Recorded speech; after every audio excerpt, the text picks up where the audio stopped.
इसलिए मैं ये समझता हूँ जैसे 77 में अगर अपोजिशन ने मिल के एक इलेक्शन का बायकॉट किया तो उसका कोई फ़र्क पड़ा, ठीक है। अगर जो उसके बाद मार्शल लॉ आया वो कोई पाकिस्तान के लोगों के हक़ में नहीं था, लेकिन अपोजिशन की और पब्लिक की बात सुनी गई और ये एक टेम्पो बना के जिससे लगा के अगर अपोजिशन किसी उसूल के ऊपर खड़ी हो जाती है तो पब्लिक भी उसके साथ आती है। 77 के बाद कोई इतनी बड़ी तहरीक हमने इस मुल्क में नहीं देखी। इवन जब देखें हम 9 मार्च के बाद के वाक़या, तो इस मुल्क की सड़कों पे सवाए मुकला के कौन नजर आया आपको? कुछ NGOs थी, कुछ सिविल सोसाइटी के लोग इंफरादी हैसियत में आए। मीडिया चूँकि डायरेक्ट इसके साथ रिलेट करता है तो मीडिया भी चाहते हुए या ना चाहते हुए भी इस पूरी इस इवेंट के साथ साथ जुड़ा रहा। लेकिन पाकिस्तान की सियासी जमातें आज देखें, मौलाना फजल रहमान कर रहे हैं कि PCO छोड़ के अगर गवर्नमेंट ऑफ इंडिया 1935 के तहत भी इलेक्शन हो तो वो हिस्सा ज़रूर लेंगे। तो इसलिए अगर जहाँ मुल्क में ऐसे परिस्थिति मौजूद हैं जो कि किसी उसूल और ज़ाब्ते की बात करते ही नहीं है, वो ये समझते हैं कि अगर उन्होंने अपनी कॉन्स्टिट्यूंसी छोड़ी तो उसका खिला जो है वो दूसरी लोग आगे। मौलाना साहब की जमात है, उसकी 1935 के एक्ट के साथ एक खास मोहब्बत है, उसकी भी एक तारीख है, शायद इस वजह से कह रहे हो। लेकिन ये जो अभी आपने नुक्ता उठाया, आप बात गोल कर गए। आप हमें ये नहीं बता रहे हैं कि आपकी राय में इलेक्शन के जरिए मुल्क के मसाइल का हल होगा या इसमें मजीद इजाफा होगा। अगर एक पॉइंट एजेंडे के ऊपर इलेक्शन में हिस्सा लेना ही है, अगर वो ये मुंह पे कालिक बल्ली है, तो आप एक पॉइंट पे लोगों को कायल कर सकते हैं कि अगर हम आए तो हम अदलिया को बहाल करेंगे। क्योंकि मेरे ख्याल में अब भी पाकिस्तान के चीफ जस्टिस पाकिस्तान इफ्तिखार मोहम्मद चौधरी हैं। मैं डोगर वोगर को किसी को इस मुल्क में आप डंडे के जोर पे कह लें आप उसको, लेकिन मैं उसको नहीं मानता जब तक के चीफ जस्टिस पाकिस्तान इफ्तिखार मोहम्मद चौधरी और उनके ब्रदर जजेस जिन्होंने PCO के तहत हल्फ नहीं उठाया वो हमारे हीरो हैं, वो बाइस तकलीफ है हमारे लिए। जब तक उनकी बहाली का मसला नहीं होगा, एक आज़ाद अदलिया इस मुल्क के जो एग्जीक्यूटिव है और लेजिस्लेटिव है उसके ऊपर चेक एंड बैलेंस के लिए मौजूद नहीं होगी। मेरे ख्याल में किसी भी लिहाज से अगर इलेक्शन में इस पॉइंट के ऊपर आप जाएँ कि अगर हम आगे तो हम चीफ जस्टिस पाकिस्तान और उनके साथियों को बहाल करेंगे, अदलिया को मजीद आज़ादी और खुद मुख्तारी देंगे, तो मेरे ख्याल में इलेक्शन में हिस्सा लेना ज़्यादा बेहतर होगा। लेकिन अगर आपका एजेंडा भी इक़्तिदार की बंदरबांट में जाना है तो ऐसे इलेक्शन से बेहतर है कि इलेक्शन लड़ाई रह जाए। लेकिन मुश्ताक ने जो अभी अगर की बात की, अगर ये हो जाए तो ये कोई उमालिया से बड़ा अगर है, यानी आपके तमाम जजेस जो हैं अगर वो रिस्टोर हो जाए, अगर रिस्टोर हो जाए और चीफ जस्टिस इफ्तिखार मोहम्मद चौधरी अगर वापस आ जाए, ये बहुत बड़ा अगर है। इसके ऊपर इस वक्त जो सूरत हाल है वो ये है कि जजेस साहिबान को फारिग कर दिया गया है और मेरे ख्याल में छोटेपन का मुजाहरा किया गया है जिस तरीके से फारिग किया गया है, लेकिन फारिग कर दिया गया है। और तारीख आप उठा के देखें तो जो जज निकाले जाते हैं वो वापस नहीं आते। जब इलेक्शन है सामने आएगा तो एक असम्बली सामने आएगी, जब असम्बली सामने आएगी तो 17वीं तरमीम वाला मामला दोबारा दोहराया जाएगा, फिर 18वीं तरमीम की बात होगी। इफ्तिखार मोहम्मद चौधरी साहब से मोहब्बत हमारी और आपकी अपनी जगह पर, हकायक के ऊपर नज़र दौड़ाएं, वो वापस नहीं आने के एक नुक्ता नज़र ये है। आपकी स्ट्रगल किस तरह जारी रहेगी, जजेस को वापस किस तरह लाएंगे जब उनको निकाल दिया गया, फारिग कर दिया गया, हुकूमत के खातों में से उनका सिलसिला ख़त्म कर दिया? इसमें तले साहब मेरी राय ये है कि आप वाली बात एक लिहाज से ठीक भी है कि ये जो जजेस जो फारिग कर दिए हैं ये वापस कैसे आएंगे, एक बहुत बड़ा पट अगर है इफ़। लेकिन बात ये है कि ये जो स्ट्रगल जो वकला की जो चल रही है इंशाअल्लाह ताला ये इसी टेम्पो के साथ चलती रहेगी। हम जो है कि कोशिश ये कर रहे हैं कि जो हमारी सियासी पार्टियां हैं वो भी हमारे साथ शामिल होकर हमारे इस जो है कि एक पॉइंट पर जो है कि वो इकट्ठे हो जाए।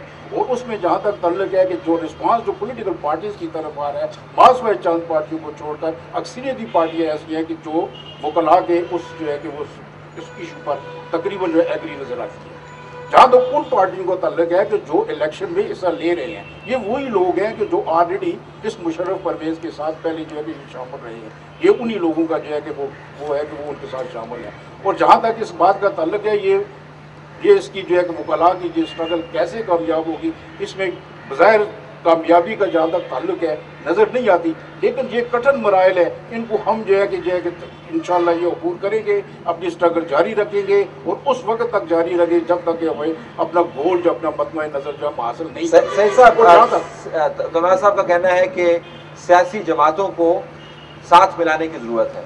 तो मेरी नाकिस राय में तनवार साहब ने मुश्ताक मिनास के अगर से भी बड़ा अगर जो है यहाँ पे खड़ा कर दिया, यानी अगर सियासी जमातें हमारे साथ मिले। अब आप मुझे बताएं कि बेनज़ीर भुट्टो साहिबा को या मौलाना फजल रहमान को या PMLQ को या इवन ANP को आप किस तरह कायल करेंगे कि आपके साथ खड़े हों और इलेक्शन का बायकॉट ना करें, और वो डिमांड्स जो आप आर्टिकुलेट करते हैं वो एजेंडा लेके मुशर्रफ साहब के पास है, किस तरह कायल करेंगे? एक बात आप सर्च करूँ, आपने एक पहले सवाल किया था कि चीफ जस्टिस इफ्तिखार चौधरी की बहाली का कोई उम्मीद नजर नहीं आती।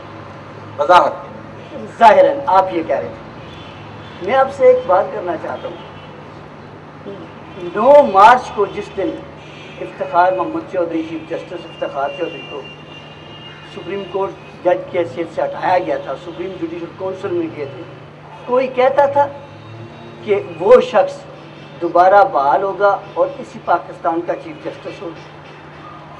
और अल्लाह ने 20 जुलाई को उन्हीं जजेस को, उनमें से ऐसे भी थे जिनके खिलाफ हमने नारे भी लगाए थे, हमें ये उम्मीद थी कि वो हमारे खिलाफ देंगे, लेकिन ये पब्लिक, ये स्ट्रीट पे आने वाले लोग, सहाफ़ी मुश्ताक, डॉक्टर शाहिद मसूद, अतर मिनल्ला, ये मेरी बहनें, ये लोग जो हैं, ये इस पाकिस्तान के लोग जो हैं, इनकी जद्दोजहद से, इनके खौफ से उन्होंने सही मायने में आइन के मुताबिक, कानून के मुताबिक फैसला किया, वो रिस्टोर होगी। अब इस गवर्नमेंट को अगर एक चीफ जस्टिस अज़म नहीं हुआ, उसको वो डाइजेस्ट नहीं कर सके, तो 3 चीफ जस्टिस और 55 जजेस को ये कैसे अज़म करेंगे तलत भाई? और आप याद रखें 1970 में तलबा ने एक किरदार अदा किया था, जिसमें ये आजकल का वो शेख रशीद भी था और आजकल का बहादुर जावेद हाशमी भी वहाँ पे थे। उसके बाद आपने देखा है सिविल सोसाइटी में तलबा खामोश रहे हैं। लम्स में जो लड़का पढ़ता है उसने कभी घर में ऊंची बात भी नहीं की है, उसको सियासत का पता भी नहीं है, उसको रेटों का भी नहीं पता है, टमाटर क्या भाव बिकते हैं और क्या भाव बिकते हैं। और जो इतने अच्छे अच्छे अदारों में पढ़ते हैं, आज अल्लाह के फजल से लोगों में वो शायर का वो शेर दुरुस्त है कि फ़कीर शहर को कह दो कि इंतज़ार करे गरीब शहर के बच्चे जवान होने तक। आज वो 77 में या 70 में जो लोग नहीं थे या जो बच्चे थे, आज इस सूरत में आ गए हैं। और ये लोग न किसी मार्शल लॉ को चाहते हैं और न किसी PCO को चाहते हैं। यकीन करें कि सियासी जमातें, ख्वाह मोहतरमा बेनज़ीर भुट्टो हो या फजल रहमान हो या नवाज शरीफ हो या काजी हुसैन हो, अगर इस सिविल सोसाइटी ने सड़कों पे आके निकले तो ये इलेक्शन के दौरान भी बाइकाट करेंगे और ये हमारा साथ देंगे इंशाल्लाह। सईद साहब, आपकी फसाहत और बलागत से तो मैं मुतासर हो गया हूँ। आपने हज़म करने की बात की, हुकूमत तो हज़म करके डिकार मार चुकी। इस वक्त जो दूसरा सूरत हाल है, शायद हम इस्लामाबाद में चूँकि वाक़े के बहुत करीब हैं तो उससे बहुत ज़्यादा मुतासर भी हूँ, ये भी मुमकिन है। लेकिन मुझे लगता है ये है कि हुकूमत ने अपना काम मुकम्मल कर दिया है, सियासी तौर पर अपने पार्टनर्स खड़े कर दिए हैं, जुडिशरी में से जज फारिग करके वहाँ पे जज लगा दिए हैं। पहले में और अब में फ़र्क ये है कि जो वैक्यूम था वो फिल कर दिया। तो सही साहब जिस ऑप्टिमिज्म का इजहार कर रहे हैं, मुझे खुशी है कि ऑप्टिमिज्म होना चाहिए। हकीकतन क्या हो सकता है, ज़रा सिनारियो है ना, क्या होगा? अपना ये ख्याल है कि जहाँ तक इनकी ऑप्टिमिज्म की बात है उसको तो मैं पूरी तरह से सपोर्ट करता हूँ, लेकिन मैं इसके लिए ये भी असरार करूँगा कि ये एक लंबी जिद्दोजहद के बाद होगा, ये अभी नहीं होगा। सबसे पहली तो बात ये है कि ये जो हमारे सियासतदान हैं, आप इनको अकेला ले जाएं और इनके दिल पर हाथ रखें और सरों पे कुरान रखें। इनको हुक्मरानी का और कोई तरीका ही नहीं आता जब तक SHO अपना ना हो, जब तक ये कि जस्टिस और जज हमारे ना हो। तो ये कभी भी अदलिया की आज़ादी दिल से ये नहीं चाहते। ये सियासतदान जो हैं, ये बेचारे ज़ियाउल हक के ज़माने में बड़े हैं, तो इनको गवर्नेंस का और कोई तरीका ही नहीं आता।